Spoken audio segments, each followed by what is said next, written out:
Assalamualaikum warahmatullahi wabarakatuh. Saya Farah Zaida akan menyampaikan materi pembelajaran mengenai karangan.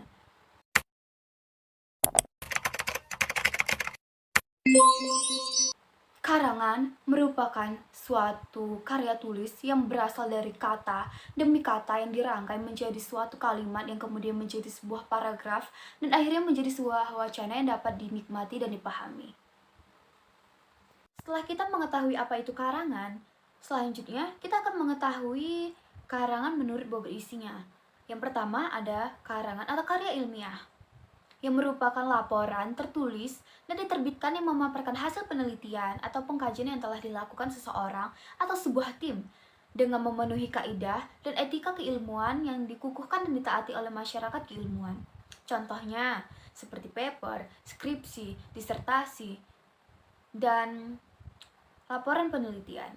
Selanjutnya ada karangan semi ilmiah, yaitu karangan ilmu pengetahuan yang menyajikan fakta umum dan menurut metodologi penulisan yang baik dan benar, ditulis dengan bahasa konkret yang gaya bahasanya formal, kata-katanya teknis, dan didukung dengan fakta umum yang dapat dibuktikan kebenarannya. Contohnya seperti makalah yang biasa kita lakukan saat sekolah ataupun saat mengenyam pendidikan di bangku universitas. Ada karangan non-ilmiah. Karangan ini bervariasi topik dan penyajiannya, tapi isinya tidak didukung oleh fakta umum. Ditulis berdasarkan fakta pribadi dan bersifat subjektif sesuai dengan pandangan penulisnya. Gaya bahasanya mungkin ada yang formal, ada yang bahasa populer seperti bahasa gaul sehari-hari. Karangan berdasarkan cara penyajian dan tujuan penyampaiannya terbagi menjadi: pertama, karangan deskripsi merupakan karangan yang selalu berusaha melukiskan atau mengungkapkan sifat tingkah laku seseorang, suatu suasana, keadaan, suatu tempat, atau sesuatu yang lain.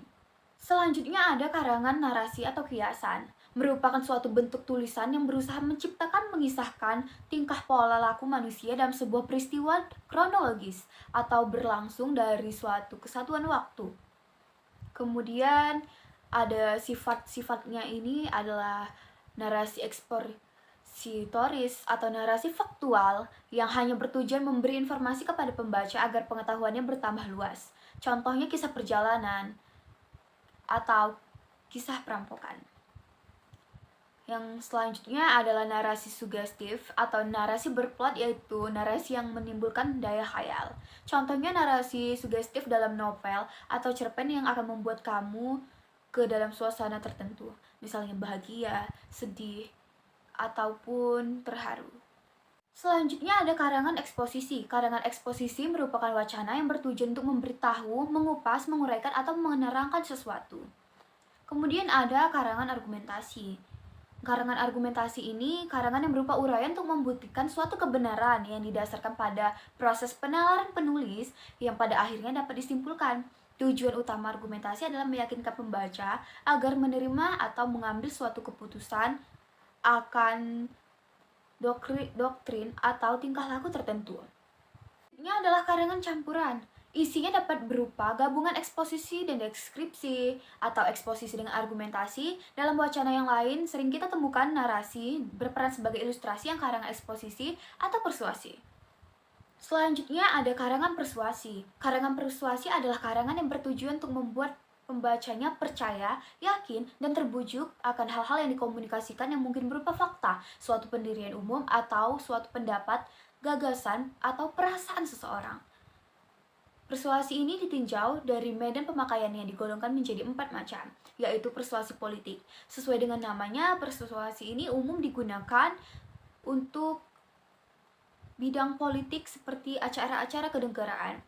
Selanjutnya, ada persuasi pendidikan. Persuasi pendidikan dipakai oleh orang-orang yang berkecimpung di bidang pendidikan dan digunakan untuk mencapai tujuan-tujuan pendidikan seperti seorang dosen yang mengajak atau mempengaruhi anak didiknya untuk supaya rajin atau giat belajar, sering membaca, dan hal-hal kegiatan positif lainnya.